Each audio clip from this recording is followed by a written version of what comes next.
ะมือนี้เราสิมาแชร์ประสบการณ์การใส่ครีมเนาะจากแต่ก่อนดอนเคยหนาพังมาก่อนย้อน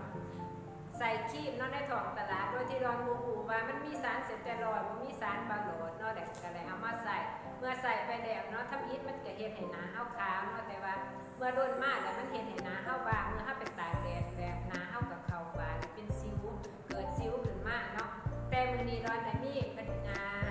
ครีมดีๆเนาะมาใส่มาขอกับครีมเคปล่าพาริสเนาะแล้ว